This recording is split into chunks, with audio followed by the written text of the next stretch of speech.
Hello everyone. Today we are going to discuss chapter 3 of your textbook, Kinship, Caste and Class. In our previous session, we discussed about explaining social differences, handling text, language and content, and author and dates. Today we will discuss about the search for convergence and a dynamic text. So here we start with the chapter now. The search for convergence. The Mahabharata, like any other major epic, contains vivid descriptions of battles, forests, palaces, and settlements. In 1951-52, the archaeologist B.B. Lal excavated at a village named Hastinapur in Meerut. Was this the Hastinapur of the epic?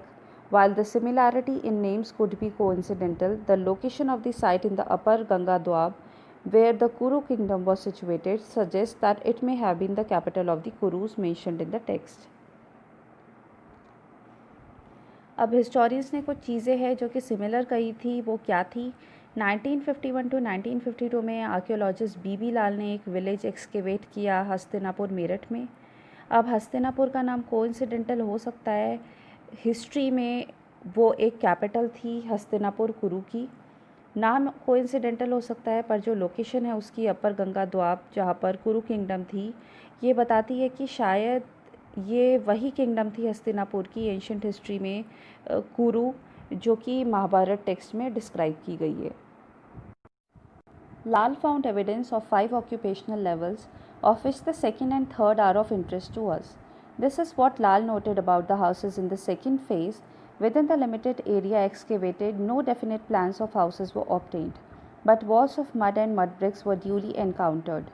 The discovery of mud plaster with prominent reed marks suggested that some of the houses had reed walls plastered over with mud.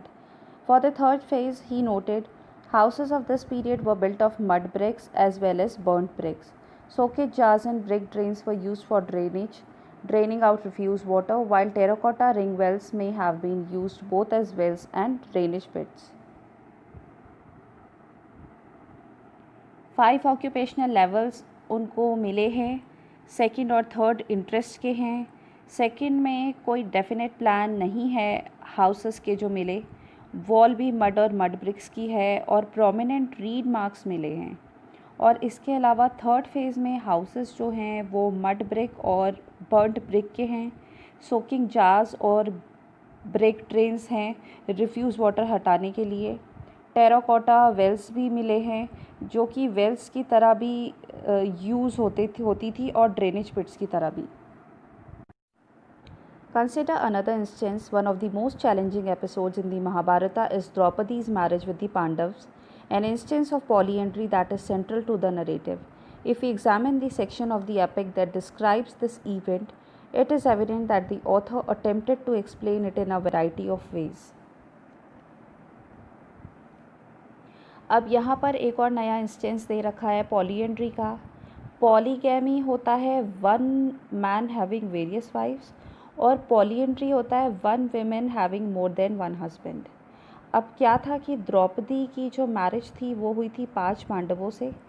ये एक challenging episode है महाभारता का. Author ने कई तरीके से उसको बताने की कोशिश की है.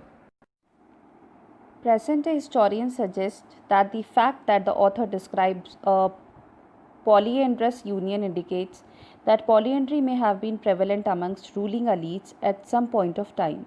At the same time, the fact that so different explanations are offered for the episode suggests that polyandry gradually fell into disfavor amongst the Brahmins, who reworked and developed the text through the centuries. Some historians note that while the practice of polyandry may have seemed unusual or even undesirable from the Brahminical point of view, it was prevalent in the Himalayan region. Others suggest that there may have been a shortage of women during times of warfare and this led to polyandry. अब historians का मानना है कि हो सकता है polyandry जो है, कुछ हिस्टोरियंस कहते हैं कि पॉलीएंड्री इम्पॉर्टेंट थी समटाइम्स रूलिंग एलिट्स में.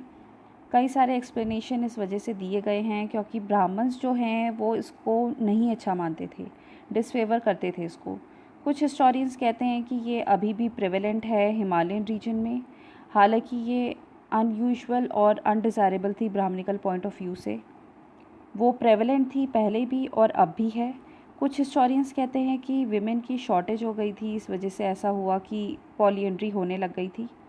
हालांकि कुछ अर्लीस्ट सोर्सेस ये कहते हैं कि पॉलीएंड्री ही नहीं थी सिर्फ, जो कि प्रेवेलेंट फॉर्म ऑफ मैरिज थी। A dynamic text. The growth of the Mahabharata did not stop with the Sanskrit version. Over the centuries, versions of the epic were written in a variety of languages through an ongoing process of dialogue between peoples, communities, and those who wrote the text. Several stories that originated in specific regions or circulated among certain people found their way into the epic. At the same time, the central story of the epic was often retold in different ways, and episodes were depicted in sculpture and painting. They also provided themes for a wide range of performing arts, plays, dance, and other kinds of narrations. अगर हम dynamic text की बात करें तो महाभारता एक बहुत dynamic text है। कई सारे वर्जन्स इस एपिक के आए हैं, कई सारी लैंग्वेजेस में ये लिखा गया है और कई सारे रीजनल वेरिएशंस भी हैं जिस तरह से ये लोगों में स्प्रेड हुआ। इवन सेंट्रल स्टोरी कई तरह से बताई गई है। स्कल्पचर और पेंटिंग उसमें भी डिपिक्ट किए जाते हैं महाभारता के काफ़ी सारे scenes. Place, dance and other kinds of narrations, कई सारे आर्ट परफॉर्म की जाती है महाभारता से related. So it is a very dynamic, very different and very unique text for of our Indian history. Okay, so student, here this chapter ends. We will start with a new chapter in next video.